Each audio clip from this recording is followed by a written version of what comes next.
Accommodation Tax Advisory Committee workshop on Tuesday, July 30th, 2024 at 5:44 p.m. I am Christy Pinsky, Chair. I'm Ellen Shoemaker, member. Jean Wilson, member. Nick Pringle, member. We have a quorum. Natalie. Well, somebody in the public, so we don't have to do public comment. Yay. And depending on, Shannon and I are gonna probably tag team this the whole way through, so we'll be taking turns. And Shannon, if you wanna lead and take it, I'm totally fine with that too. If I can get it started. Okay, so, you did your introductions, and we would also like to welcome you as your first, time back on the committee. So welcome, Jean Wilson. We're glad to have you back with us. Thrilled to be here. This was more for if we had attendees just with the various ATAX revenue streams. We've got the state and the local, and how the percentages are applied and the qualifiers for it. This is the timeline that we have currently through the rest of the calendar year, of when the due dates are for applications, the ATAC meetings, and then when they go before council. So we will have, our next round is, we had our applications that came in, so we'll be meeting in August, to review those for recommendations to town council in September. These are the agenda items that we have for the workshop. We'll go over some application updates, advertising questions, allowable expenses, and then any scoring sheet updates that you may have that we're happy to incorporate. Do you want to lead, or do you want me to keep going? I'm fine if you want to roll with it. And Sam is not coming. He's not coming? Okay. So this is kind of your speed, all right, I'm gonna pass the baton to Shannon.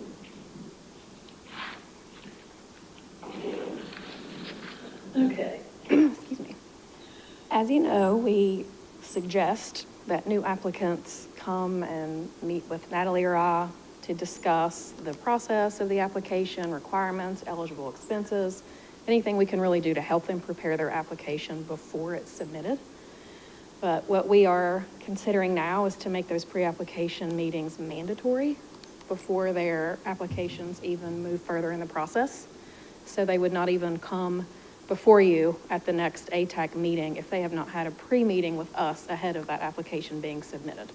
So that's something that we wanted to ask you guys your thoughts on. I'm all for it.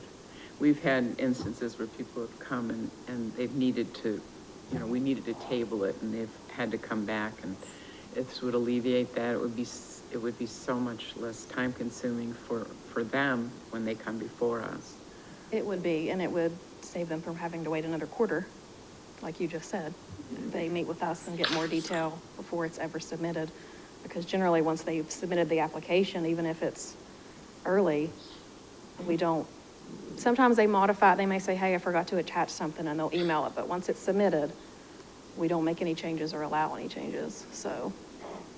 So how is this going to work forward? Do we have to make a motion to make this a vote on it? Is that how that works, or what do we do?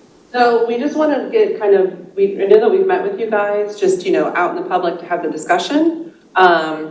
And then we are still having just the legal review to make sure what can and can't happen. And we're hoping to have that in place for the August meeting, so that for anything that does need to have a vote, we can bring it to you guys for vote at that time. Essentially, everything on the agenda today is a discussion item to get your thoughts and see how we want to move forward. I totally agree that it needs to be mandatory. I mean, like somebody, like Seafood Festival, who's had 100 of them, I wouldn't say it had to be mandatory, but for new events, first time, first two, first three, probably need to be mandatory. And we will always meet with any applicant who wants to. But we just think it would go smoother if we do have that pre-app for anybody that's. Great. So the idea is we'll make that a question when we make revisions to the application. I'm not sure, I'll have to work with our person here that creates the things on the web to where if they mark no, it sort of grays out the rest of it and they can't even move forward. But even if that's not a possibility, and they submit the whole thing. If they've marked no on that application, then once it's submitted, they'll just basically get communication from me saying, unfortunately, because we didn't have this meeting, we'll table this next quarter, something along those lines. The next item is related to the timing of applications. It doesn't happen very often, and I can't think of maybe one instance it's happened in the past couple years where somebody might apply and their event takes place before town council, possibly even before ATAC. But we just kind of want to clarify language in the instructions regarding when applications need to be due, whether that be their event absolutely cannot be held until after town council has approved your recommendations. It's okay if the event is held between ATAC but before town council, or how you guys want to approach that. Because really, if they have an event before town council has approved your recommendations, they're taking a risk on their funding and spending money that they may not get. So this is sort of just a point of clarification within our instructions. I think it's a no-brainer. I do too. Absolutely. That the event be held after town After council. town council. And next one is similar about the location of the event, whether it be within the geographical area of Bluffton or within designated town limits. Obviously, the geographical area contains county donut holes. If you make it town limits, that shrinks it a little bit and more defines project location. Sorry, you're gonna have to hear me since we were in our thing together. Oh, that's fine. But, I think that is absolutely must, has to be within town limits. And I know there are like All Joy that's not in town, but I think if you open it up, you're gonna open it up for everything and anything. Pandora's box. I'd say just keep our boundaries. As it is. And we're also considering on the application, one of the tweaks is we have, the Bluffton Explorer, the sort of GIS mapping where people can plug in a location and see where it is. So if we add that tool to the application, they can say where their event will maybe be held, and then they'll know if they fall within the boundary or not. So town limits mean town limits, not that would exclude the donut holes. Yes, correct. Yeah, I mean, I can't think of anything that's in the donut holes that you would want to. It would exclude where I live, Rose Hill, because I'm not, my business is in Bluffton proper, but, if there was an event that wanted to be held there, we wouldn't, equestrian or something, and that's okay. But then they can ask for Beaufort County money. That's what I was going to say. They could Yeah, go to the that's county and okay. request funds. Well, they can't. They would have to have a reason for not doing it, but Beaufort County, because there's Beaufort County and City of Beaufort. They can't ask for city, but they can ask for Beaufort County because they receive ATAX funds. So you can tell people at the polo match that they could ask for it, except it's a charity. Well, Absolutely. Okay, the last item under this section is, we've kicked around this idea for a while about creating a budget template that would become a required part of the application. I created a very rough draft of what that might look like and gave you guys copies to review. The idea behind this is to sort of get people to understand a little better what's eligible, things they may not think about when they're planning an event that we're kind of putting in black and white. These are things that would be eligible requests. And if it's kind of not in this list, it's likely not an eligible expense, so they can put that at the end under the other/ineligible category. This would be mandatory, but they could also upload whatever document that they've created on their end, just as a supplement to what they would fill out on this form, if they would like to. And this helps us tie in a little bit better with the scoring sheets as well, because most of the time people build their budgets and they're not indicating to us where they're planning to advertise, just that they are going to advertise. But our scoring sheets allow for scoring for the where, or is it just local? Is it regional? Do you have any national reach? And so if it's affecting their score, then they should be including it in their budget to us, so we have all the relevant information. I think it would be extremely helpful, particularly under the advertising category, because it's always muddled. We always have to say, where are you, are you periodicals, are you magazines, where, this would kind of alleviate that, because it would be clear before the meeting started. Right, and it may feel like to them it's a little bit of extra work, but it's really helping them plan better. And when they're coming in front of you at those committee meetings, some of the questions you may ask are already answered. What do you think, Christy? I like it. I mean, I like the breakdown, totally. I think, really what I was just thinking is, I wish I would have done what I wanted to do, was do my own application in here and just see how all this plays out. So this just makes me want to do it even more. So I know that Ducks Unlimited is about to have one, but we're not asking for ATAX money. So I'll do that through this and see how it comes through, and it's just be a mock, because I have all that information. And I'll Just just this as part of it, or as it is now? do it as is now and put this into it, the same thing, and see where it goes. I'll actually make that this week. Yeah, and I need to coordinate again with Tia, who does our website, to see if it's easier for this to be sort of a link on the application that takes them to this form and they attach it, or she builds the fields within. I'm not sure. We haven't even discussed it yet. But hopefully, if we can, we would implement this before the next deadline at the end of September. I think that's good. What do you think? Oh, I definitely like the idea of having all the breakdown for the advertising. That's going to be a huge help. Again, like you said, we're always asking so many questions.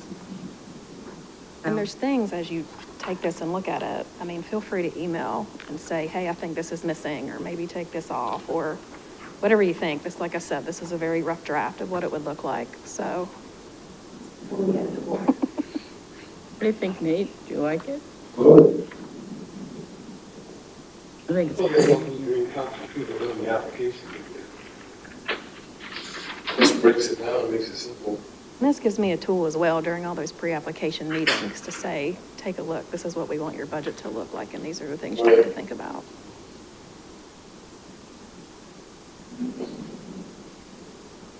So you said what's not on there is most likely not covered. Yeah, I tried to capture like even categories and put them under the correct Yeah, category as the state looks at them, good job. so.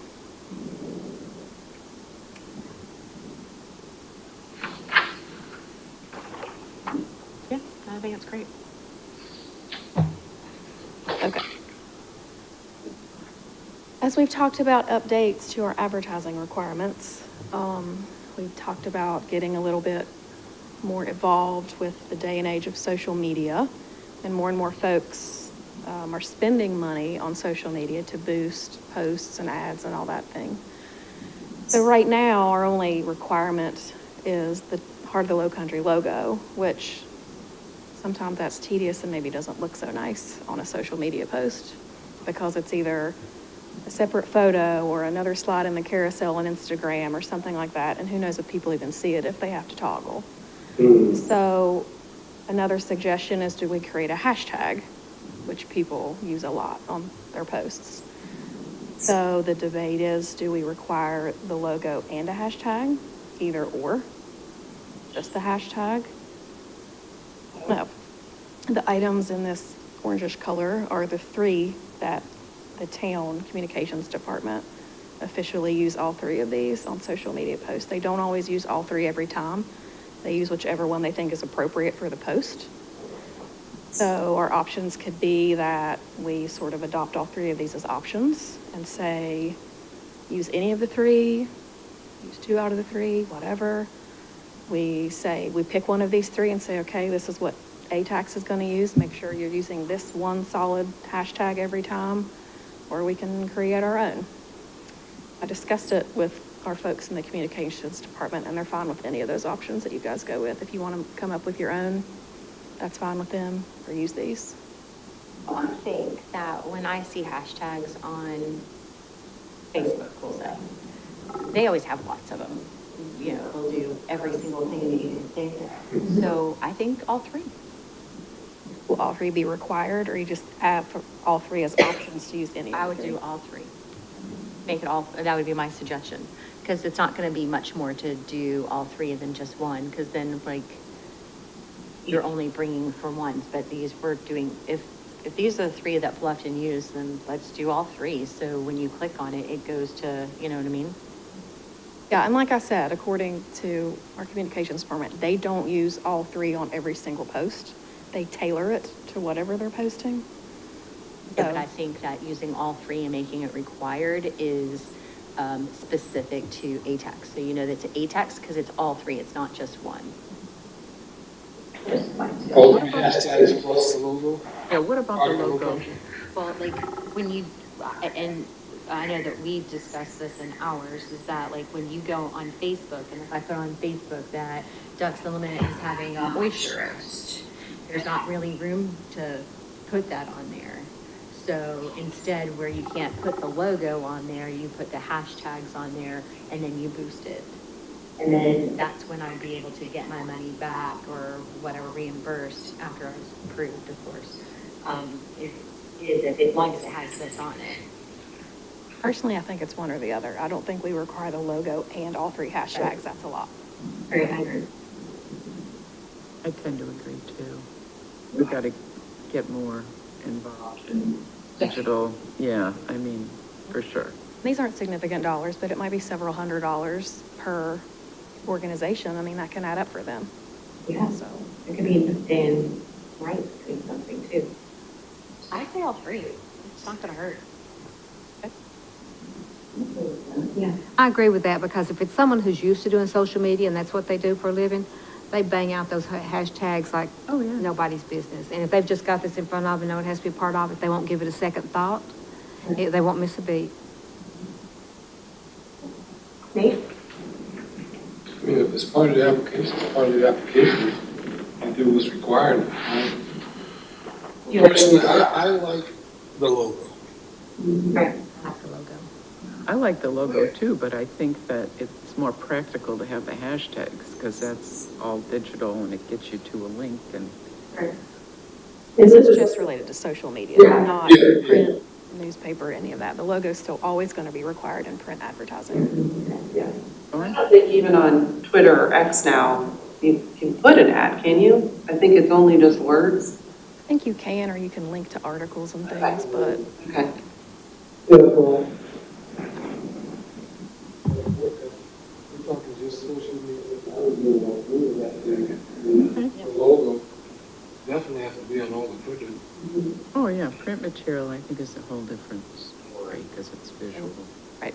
The digital is click, click, click. Yeah, and a hashtag it's a live thing that you can click on. It is. So, Creates a live link. Yeah. and even if you're on a post that the town has made that has one of these hashtags, if you click that hashtag, it will pull up an ATAX post because it's used the same. I say instead of making a new one, just use all three. Like it. Yeah. Also, if somebody actually clicks on Love Bluffton, South Carolina, what the heck is that? It's gonna bring you to a different thing. Well, what is this one gonna bring? It's gonna bring you other things too. So I think that will bring more traffic to those things also. Okay, this next one is just sort of being consistent with the requirements of, we require the logo on print advertising. Now we're going to have the required hashtags on social media posts. Currently, when people pay for radio and TV ads, and that's not everybody, it's a handful, there's nothing that's required in those verbal marketings that indicate that the town is helping with that event. So we thought maybe at the tail end of these ads, there should just be some kind of like voiceover that says this event is partially supported by Town of Bluffton accommodations tax funds. And again, our communications department helped tweak that little sentence, so it's consistent with their messaging. So, and the other thing this will help shore up is that for the people that do submit invoicing for radio and TV, we don't have any way to prove what it said. Right. But we require proofs of the images for print ads. So it's now going to treat all the different types of advertising the same. So they will have to send us like a link to the commercial or the radio ad, which they should easily be able to get because I have had entities provide those to me. And It's something that they would have to approve by the person that created it before it runs for them. So they should all have access to these media files that they can then submit to us with their reporting. I don't think that would be any more burdensome. Yeah, I love that. I do I like too. it, yeah. I mean, all the political ads have something at the end of it. And that's exactly what I was sitting here thinking. It says, who I who was paid too. for this, you Yeah. know? Paid for, blah, blah, blah. Yeah. I think it's perfect. I do too. I don't know why it wasn't done before. I also think that it is being paid by this. It should have some kind of credit to it. Absolutely. 100%. Okay, our next section ties in a little bit back to advertising as well with the allowable versus non-allowable expenses. We're seeing a little bit more gray area now with the things that people are asking for us to reimburse them for. So we just kind of wanted to provide some clarity and know going in, yes or no, these things will or will not be approved for reimbursement. So under allowable expenses, the writing of press releases is sort of creating the media that would get printed. It's just words versus pictures, and we do reimburse when folks are hired to design graphic advertisements. So to me, it's the same thing. You're having someone create what you're publishing to promote your event. The other being geofencing, targeting those certain markets. We haven't had anybody ask for that yet, but we just thought we'd bring it up as something just because of the way of the world. And that ties back into the social media thing that people pay for that when they're pushing things out via socials. So not allowable things like media buying, paying someone to tell you where to place your advertisement. You can probably figure that out on your own. Influencers and spokespeople to be in your posts or your advertisements. The take Home home items, the t-shirts, the koozies, the things that maybe don't live very long and are sort of after the fact. They're not promoting the event ahead of time. You might get a little bit of promotion after the event for next year, assuming you have your event next year. And then one we see from time to time is paying for there to be a link on somebody else's website that goes to your entity's website, which isn't always promoting your event, it's promoting your organization. And so we are here to promote events, not the entities. So this is just a list of these, if anybody has any thoughts or comments or anything else to add. Yeah, I agree totally with the I not do. allowable and allowable. I would think that the influencers do exactly that, they influence. And influencers do draw people in ahead of time. They're contacted by, not after the event, not just because they showed up and took pictures or because they got a free ticket to get in. They don't get that free ticket unless they've earned it, or that free access unless they've earned it. And they've earned it by submitting everything they can on social media and blasting this event out just every time they get a chance to draw their followers in. And an influencer has thousands of followers. So I would think that that's, to me, should be allowable, just because of the potential reach that they have. So I disagree only because I can say I'm an influencer and make it up.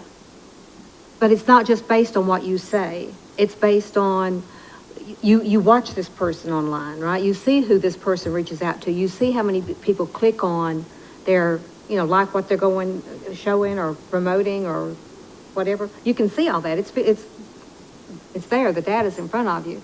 So if I post something and I'm an influencer and I get 0 people to like it or to comment about it, then obviously my influence doesn't go very far. But if I'm an influencer, not because I say so, but because because society perceives me to be an influencer, when I post this and all of a sudden I have, several hundred people that have posted it and 20 more people that have reposted it and they liked it and whatever, then all of a sudden the reach just starts growing exponentially. Well, how does ATAC prove what you're just saying? How do they prove to ATAC what you're just saying? How many people were influenced? Right. Right. Well, I don't know how they would prove it to ATAX as far as that goes, as far as the actual people that they get in. I mean, if the event is a ticketed event, obviously there would be clicks on the link provided to that influencer. And anytime their link is used to click in, you would know how many people were part of it. I've had experience in my property management business with influencers quite a few times.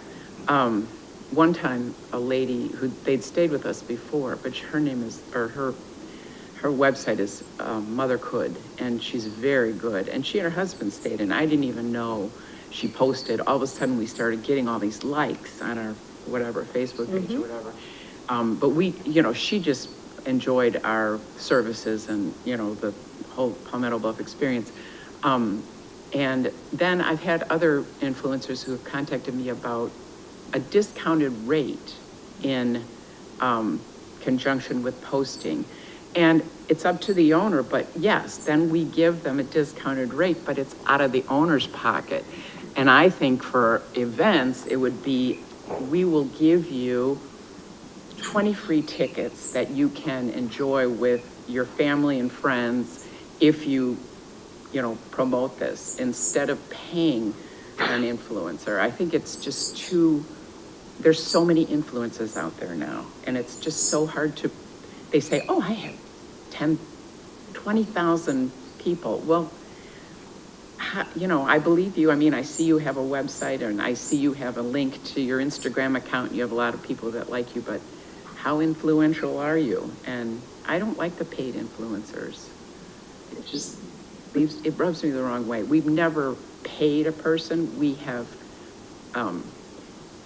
given them, you know, perks when they stay. In fact, in a different instance, the owners said, we will buy you and your guests dinner at Canoe Club that night. And, you know, it was just, that wasn't out of their advertising, you know, it wasn't anything that they could write off. It was just something they did to get the business. The event host would have to offer them That's what something I- that's outside of just, here's a check. I think in order it's to more get of an them. kind of. Influences would be great. It's a great thing, but I look at it from ATAC. How do we validate what they've done? Or, let's see how I say this. Influencers. What makes them legitimate? A legitimate influencer. We don't want people to put a dollar amount for an influencer just to pad their budget. You know what I'm saying? You don't want them to write, I paid an influencer $2,500, and it could have been their grandson. Right. You know? There would have to be a parameter perhaps where we could look up and say they've got at least a minimum number of, say, followers that they even have And the do we potential want to to get into all of attract. that? Click how many clicks? You know. And I don't know. I don't know how you would track it after the fact. My suggestion is to leave it under unallowable until we can figure out. Until we research it parameters a little further. of Sure. how to make sure that Nate's grandson's not receiving the This influencer's spokesperson's fee, that could easily be up here somewhere. You could put that, whoever writes the press release could be an influencer. They pay it for the press release. The influencer. Instead of me. A separate line for influencers. I just think it's another way for people to pad their budget. I think we should table it for now until maybe it We gets to can be, I think a look at lot it, of, study it. yeah, a lot of influencers, they receive stuff in the mail and they, you know, perks for promoting their product, but they don't get money. That's what bothers me is funding. You know, if they can get all the perks they want, they can, you know, get jewelry and whatever, but that's coming from, it's not coming from ATEC, it's coming from the people that, so I would say we table it until it becomes maybe a little more mainstream. Okay, the next one is an issue that has not come up yet, but we see it coming in the future, especially because the Hayward House will no longer be the town's official welcome center starting in January. So they will just become cultural facility, a museum, something that fits into the category of understate code being eligible for operating expenses. Because right now, they are receiving operating expenses from the town as the Welcome Center, but that is going to end in January. So, to sort of start the discussion of what precedent do we want to set with that, we wanted to bring that up now, before we get to that point and we have an application in hand, and we're not really sure what we want to do with it. So, we could put a limit on how much out of a tax we provide in operating cost every year, whether that's a percentage or just a straight dollar amount. You know, we'll give out $100,000 every year out of our A-tax collections. I don't know, it's up for discussion.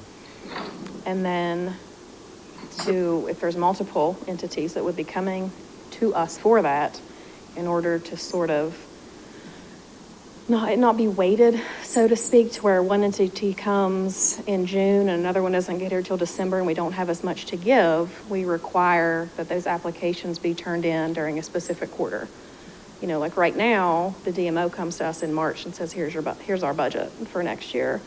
Currently, Hayward House applies in March for their next fiscal year.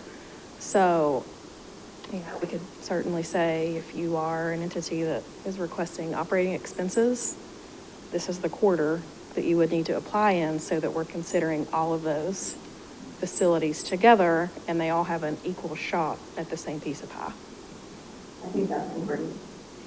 So, What constitutes museum or cultural center? I don't know. That's a good question. Well, the whole thought process is that the facility would have to be something that draws in tourists. So I know that we had discussed, you know, it does say museums and civic centers and cultural things, but it would have to be, the mindset would have to be, does this facility draw tourists to the town of Blackton? So if you're going to a Sipping Cow museum for all the people who've been in Sipping Cow the last 25 years, then I would only be able to come and ask for operating expenses in March. I think that's great. I think that's correct. Yeah, after you get your 501c3. I should have done that 10 years ago. What are you talking about? You're the number one person who's going to sponsor me for that. I would think that no later than the September quarter, possibly even the June quarter, would be the quarter that we would take those applications because of the timing. You know, most of these places are going to have budgets based on the calendar year, so they're going to start January 1st. So if they apply for operating funds in September, town council is going to approve it in December, and their funding will be in place for their budget to start in January. So would you change the DMO to them? No, because they're just presenting but we're not really approving. They're getting a piece of the pie anyway because of the way code is written. Yeah. It just happens to be the March quarter because our fiscal year starts July, so we have to have their budget.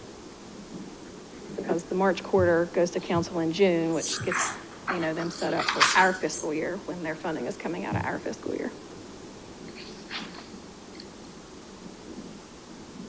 So if we do it for September, that would do for their beginning year, they would know how to start it for the following kind of next year. Now, when we do that, like once upon a time, you used to get it all in one sweep. I mean, we don't have enough money to do that anymore. I mean, can we do it in quarters when they ask for it? Like if they ask for $10,000, make it easy. You'll get $2,500 every quarter, or Well, it's still going to be based on their expenses at the time. It would be on a reimbursement basis, and they're not going to have spent their entire request.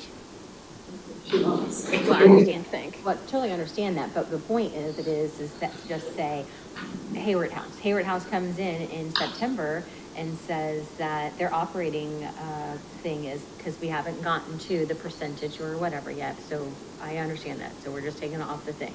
But Hayward House comes in and says, we want $100,000. So we only have 130 for that quarter.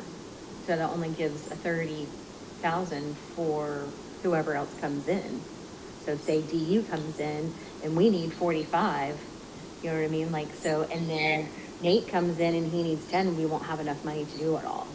So that's why I'm asking. Correct me if I'm wrong, because Natalie will have to keep track of this better than I will, but I would say that if they're budgeting and we know and we say, okay, we're gonna say 10% of our annual collections are set aside for this, then she's gonna be tracking, here's what we collected, here's what goes into the pot. And it's almost gonna be like a rolling fund balance within that, so to speak. Okay, so if we're gonna do like a percentage, right now, we already have the first 5% and then first 25,000 and blah, blah, blah, and 30% for DMO and 15% for affordable housing and then 10% for, I'm just saying 10, You just have that 10% for there. then whatever is left over is what will go into. To the meeting for all the people who ask for money for their things, correct? That's one way. It's one way to do it. We don't have the answer, that's why we're kind of asking you guys how you want to handle it, because we foresee this coming. So we want to get ahead of it and sort of decide how we want to approach it.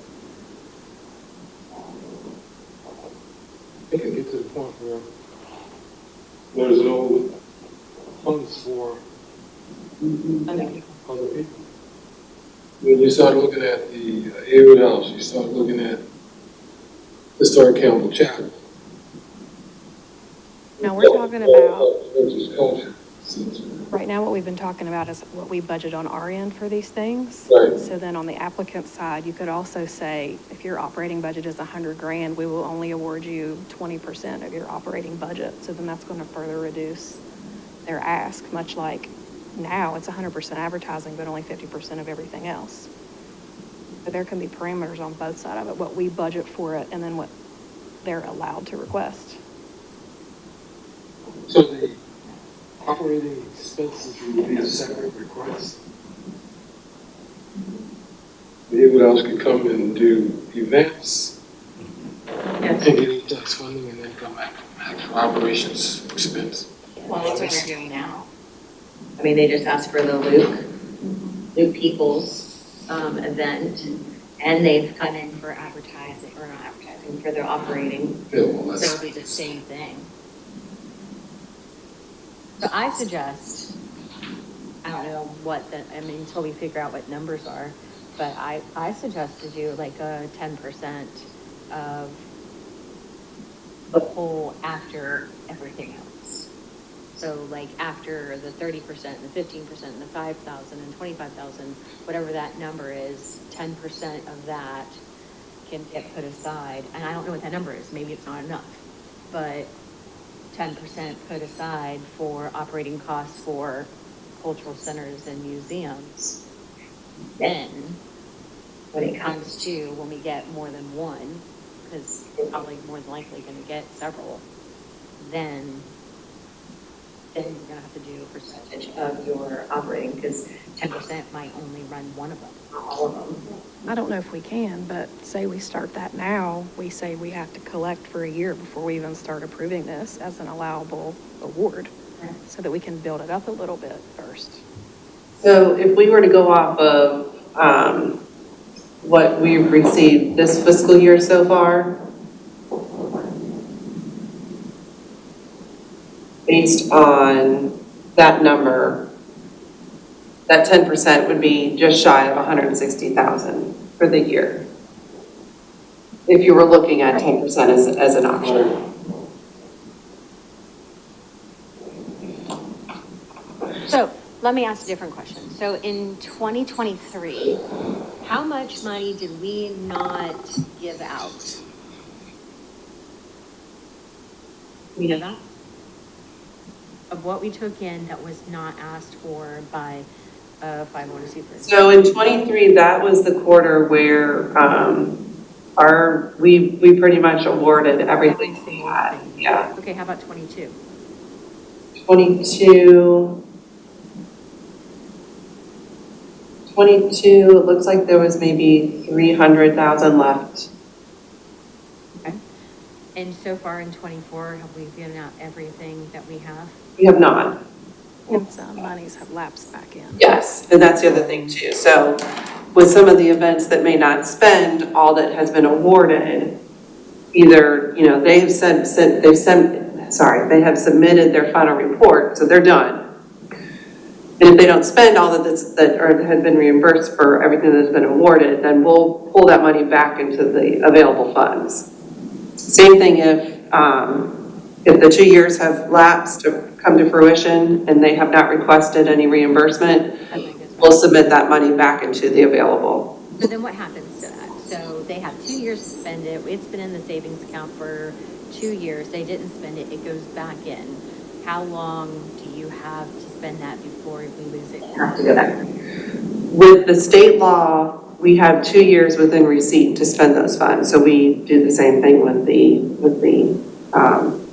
awards. So when you get it back, when we get it back in. Yeah, we have to have it at least committed. Then we can take our time.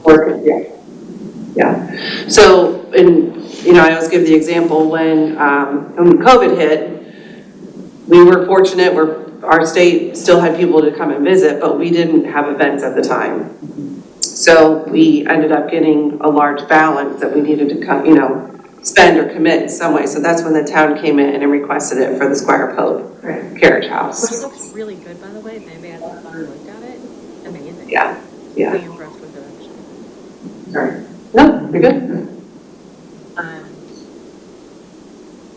Okay, so when we have our next meeting, we'll have how much Is in there, can we get is broken down on what's being put back in from not used?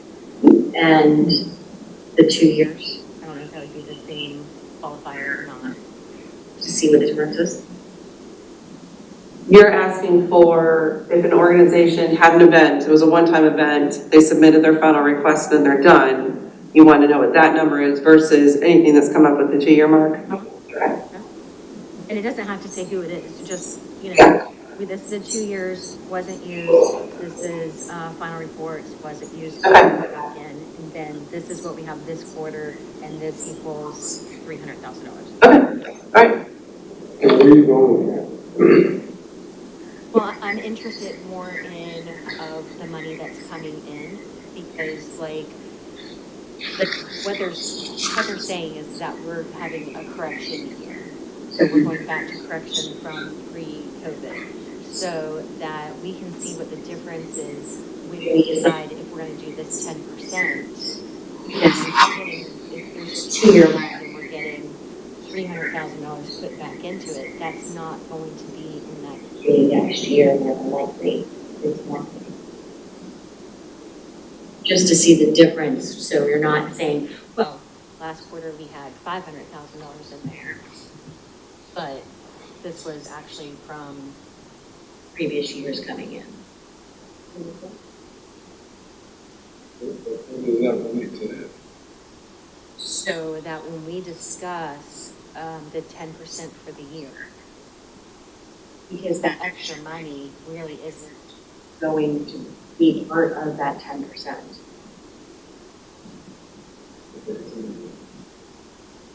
Because I have no idea how many people haven't, used their money. So I'm just. The obligated funds that aren't assigned to anybody else at the moment, Right. so. Yeah. So how do we come up with this? Take your feedback and make sure that it's something that can be allowed. And if it requires a vote, we can bring it back for August. So. We don't have to vote on it. I think we can put it on the August agenda anyway, under discussion, just to readdress and make a decision. I do think, honestly, that there needs to be a cap on it.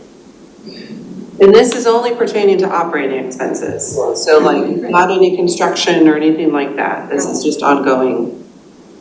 I do think there needs to be a cap on it, not my personal opinion. No, I do too. I think there needs to be a cap, and I like the percentage idea versus saying a flat dollar figure. Because it changes every year. Change every year. And one organization to the next, it would be could be significantly different.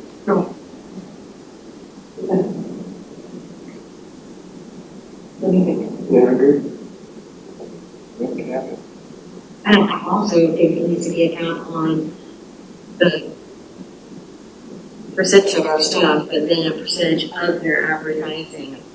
I mean, I don't know if that's legal, I don't know how that works in that part of it. On their end, it could be a percentage of their whole budget, or we'll give you no more than $25,000. I mean, that, it could be different, like, we could have a percentage on our budget, but then a flat dollar maximum for them. Well, so I don't think that's fair either, though. So I think that if you have Sipping Cows Museum, I'm not going to bring in the same amount of people as Nate's museum. So Nate's bringing in 100,000 people, I'm bringing in 20,000 people. And if you say that we both get 25,000, I don't think that's fair. Max. But, yeah, you could say percentage of your budget, but no more than. X Oh, amount. oh, I missed that part. I missed that part. So it's actually capped twice, percentage and maximum. So if you're a smaller entity and your budget is smaller, you could still get 25% of your budget. But someone with a bigger budget, Only same gets, percentage, but a maximum, so they're not just eating up what's available for everybody else. It makes a lot of okay, sense. I like that. I was, Give somebody with $10 million purchase to eat up. right, that's my fear, Right. really my fear. And they could just be throwing a budget together to try to get whatever. But then again, I mean, they'd still have to prove the expense to actually get reimbursed, but we don't want to obligate it if it's, Right. you know. Nate, if your museum makes $10 million, you better be putting some money aside. because mine's only doing 20. Okay. Scoring sheets. This is completely open for discussion. I mean, we can revamp the entire thing, we can modify it. Yeah, this is more for just discussion on, to try and have them have more of a working discussion whenever you're filling them out. And how do we make them more functional in relation to the applications and awards and?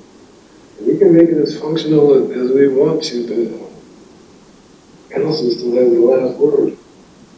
Yeah, didn't you say council doesn't really use the scoring sheet? So they do. No, they Yeah. Look at them. One in particular very much does. But right now, they're being filled out, but with no real relation to how the score correlates to what someone's being awarded. Okay, So this discussion is, how do we fix that? okay. How do we simplify maybe the scoring sheet? I think there's certain things under categories that can be completely gotten rid of as a point system. Or just combine, to me, it's too convoluted. So I've been thinking, this is one of my stressors, honestly. I was gonna make a suggestion when this came up, is that everybody turn their scoring sheet in when they get here, all of them. But the Because- problem is if people haven't answered the questions about where you're going to advertise, you don't know how to score that. You just fix that.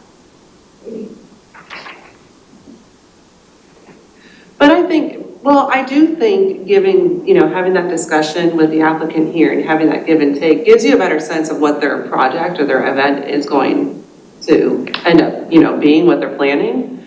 The other thing I was going to say is that, it doesn't have to be 40. It can be 50, it can be 20, it can be, whatever range or total amount that's significant that will have a purpose. And then just this second bullet point here is, it's been suggested that a lot of the items on the scoring sheet should be static. The score should be the same amongst everybody, all you guys that are scoring, because if they've got national advertising or not, they should have the same number of points on that scoring sheet from every person reviewing that application. So there's only a couple things currently on that scoring sheet that could be open for interpretation, you guys. So then how do we tie that back to the score? So, right now it's out of 40 points. If they score low and they're between 0 and 10 points, maybe they're only eligible to receive an award that's 25% of what they're asking for. And then up each tier.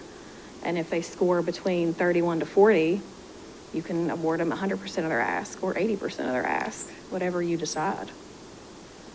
Because this goes back to the strength of their application.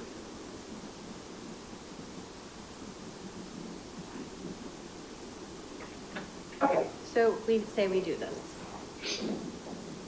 So this is what happened when we tried it, that one. Meeting is, you just Finish up, we go and we start scoring. Three comes up here, then you have to come up and pick them all up, then you have to add them all up. Hold on, don't go to the next one. Or we continue doing them and, you know what I mean? So like it becomes difficult. Yeah, so I think in the past, we had changed it. Years ago, we used to wait and do the scorings at the end, and then the votes for recommendation would also be at the end. So we had time to compile the scores, provide the feedback, and then you could then make your vote for recommendation. But we got away from that a little bit then we would have each applicant come in, the committee would make their recommendation and vote at that time, and then that applicant was free to kind of go instead of having to wait throughout the whole meeting. So I think that's where you're talking about where that shift kind of came into play. So years ago, we used to wait until the end of it. You know, you saw the application or applicants, you know, got their feedback, had your questions, and then we scored everything and provided the results. Scoring while applicant number 2 is up here talking to you guys. Yeah. And it's not really disrupting the flow. Yeah. And then by the last person, we have it all calculated and you go back and vote on each one and they can stay or not. They can find out afterwards. Yeah. So then would you score them all, everybody sits and I'm not talking to you. Everybody stays and waits until the end. And then you say Christie's museum got 30 points. Would you say that out loud, or would you give us a little cheat sheet that said Nate got 40, Christie got 20, and Hayward House got 30? There's no reason not to say it out loud because it's public record and part of council agenda once that packet's put together anyway. So if anybody wanted to know how anybody scored, they can do that now.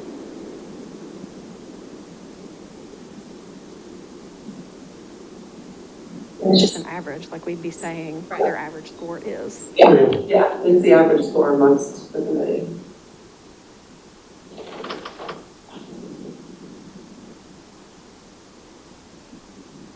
Okay, so. And all the ones that y'all have seen, because you're the ones who see it and see the averages, we don't see Yeah, after we score it, Have you gotten very many that are between 11 and 20? or Very many that are 21 to 30?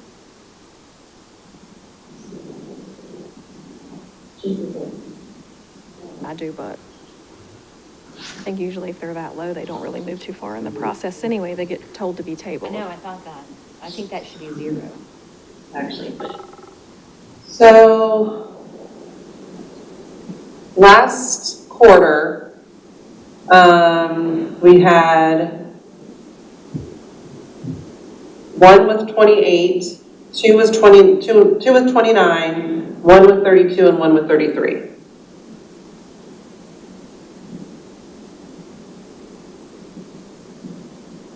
and did they get 100% of the along 100%? Yes. Because nothing right now correlates the two. That's what we're trying to fix. Which, you know, we're in a position with the funds that are available where you don't have to really make that determination. But I'd like for the scoring sheets to have a purpose for you all so that you're, you know, you've got a good guide and, you know, you're rating the applicant. And if we have a quarter like we did in February, where there's not enough money to go around, Yeah. be a tiebreaker. Yeah. There's some way to reduce who's getting what. Yeah.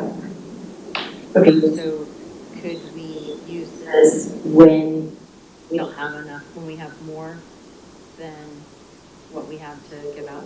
You can, but I don't want to get away from not doing them, but then implementing them when you're only in that If scenario. we're going to do it, we need to start and be consistent. Yeah. This is the rule. That's not to say, I mean, people can't still get 100% of their requests, but if they want 100%, they need to give it. Or that this is even what you're supposed to. Yeah, it doesn't have to be this. Throwing up just a discussion. I mean, you could have, Yeah, well, if they're 21 to 40, they get up to 100%. I was kind of thinking that same thing. I could come in this turn of the application, get 0 points, and get 25%. Yeah, it was- Potentially. So I'm just concerned about that bottom number. I don't know, it should be 0 to 10, 0%. I mean, and that's a total off-the-cuff suggestion. I mean, Yeah, just yeah. as It's a, just a simplistic. Yeah, start thinking about it. that's the direction I'm going. I like this because if you're gonna implement it, go ahead and implement it. Make it easier down the road. Well, and all these changes, forcing the pre-app, giving them a budget form, it should help everybody's scores improve. Yeah. They should be providing all this information, and they should all essentially fall in that 31 to 40 bucket if they're doing their application properly. But they're meeting with you, it's hard to believe after meeting with you that they would score even an 11 to 20, because they would, know what they needed to do and what they weren't doing correctly and what they weren't asking for correctly. Even 11 to 20, I've never rated anybody below 20, I don't think so. Not that I can remember. I think a lot of times with these applications, people that are putting them together really don't have the time to put them together. Because they're doing 100 other things, like Christie. You're doing 50 other things and, I gotta finish the application. And it's just time crunch. And those are the people, that's what Christie's thinking, because those are the people she's thinking about right now. Well, how do we help them? They have meetings with us, and we walk them through it and help them write it. I tell people all the time they can come to the counter and sit at the counter and I'll help them with their application. Did they ever? Has You guys are anybody just so ever done that? intimidating when I've been on this board a long time now, and you know this. And every time I see her, I'm gonna call you. I'm like, okay, please be my guest.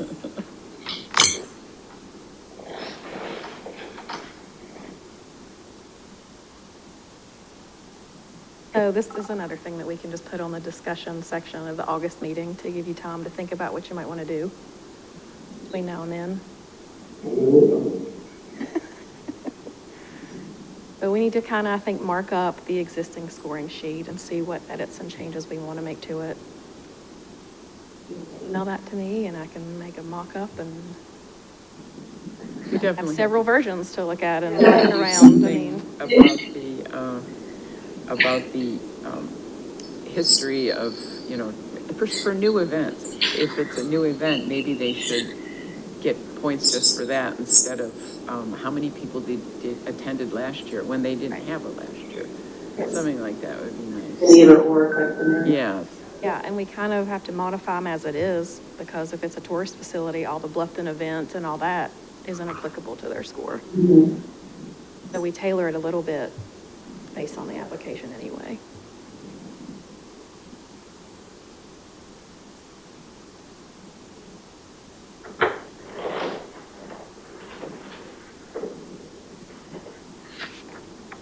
Are there any categories that you think should have a heavier weight than others?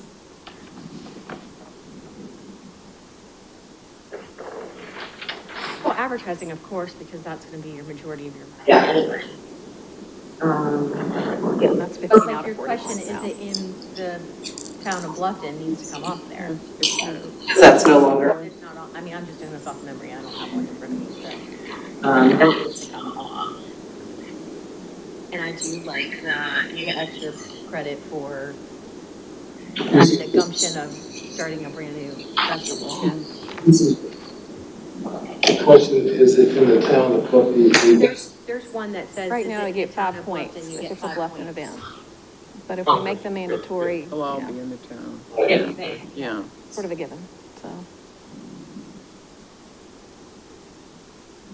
But then it stops people who are having one on Hilton Head for coming in and applying too, which makes me very happy.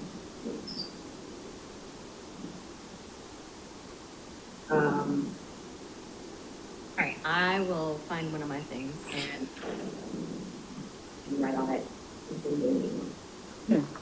I mean, I can send everybody a blank one. I mean, I have them, I just didn't bring I them. know. I brought one. You can do your thing.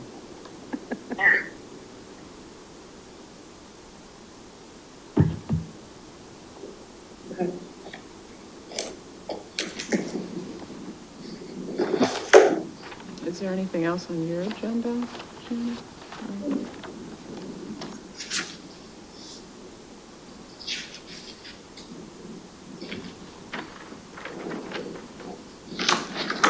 Are there any items that we did not cover?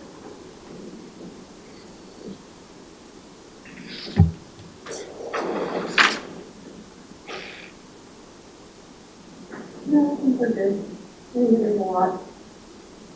I think the percentage thing is a lot. We did not talk about the time change, but if you just want to briefly, I know that we'll vote on the calendar, but. Yeah, I mean, we talked about it individually already, but, in our November meeting, when we approve deadlines and calendar for next calendar year 2025, I would like to adjust the time on the due date from noon to later in the day. 5 PM, As far as midnight, the deadline? whatever, yeah. So would you do end of business? So like if the date is on a Friday, your end of business day is at 1 o'clock or 12 o'clock, I'm not sure. I don't remember anymore. But you make it like that? Or would you do end of business day like everybody else's is 8 to 5? I would either just say, like right now it says noon, so we could just say 5 PM. And it could be 11:59 PM for all I care on that day because it's digital anyway and it's time stamped. So if they submit it at 10 PM on the day it's due, that doesn't matter to me because I'm not going to look at it till the next day anyway. And if they got it in on time, it's right there in my email when it came through. But it's not. Hmm? It's not on time. It's good. Yeah. And how many have you turned away because it wasn't on time? None, but there have been a couple that have been late that we could have. Right. So then you'll have to, go, make it. So that's something we can talk about in November because that's when we approve the calendar and set all that. So it's just a.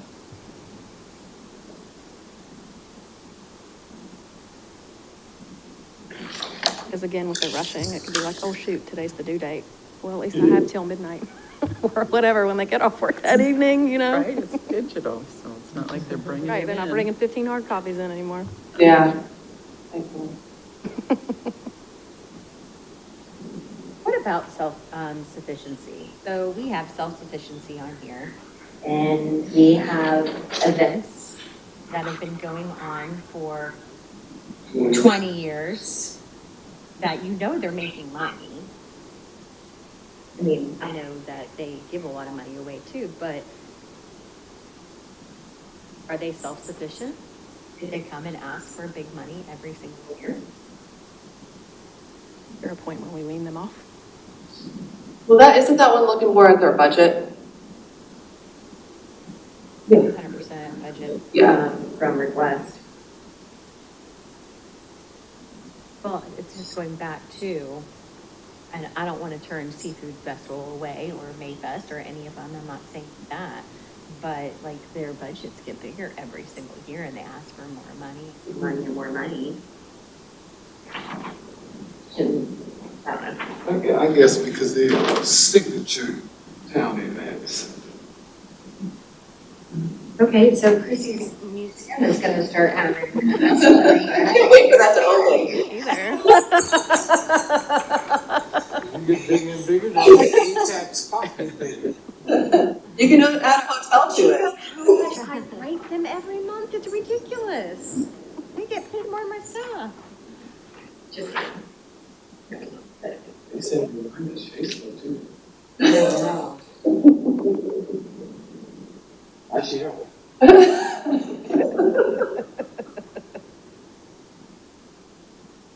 Okay. Do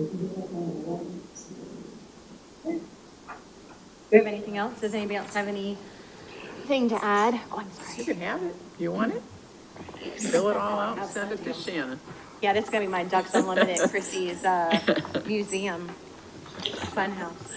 All right, if there's nothing else to add, I will, adjourn the meeting. All those in favor say aye. Aye. Any opposed? Anybody want to stay here longer? Oh, motion, sorry, motion. So moved. Adjourned.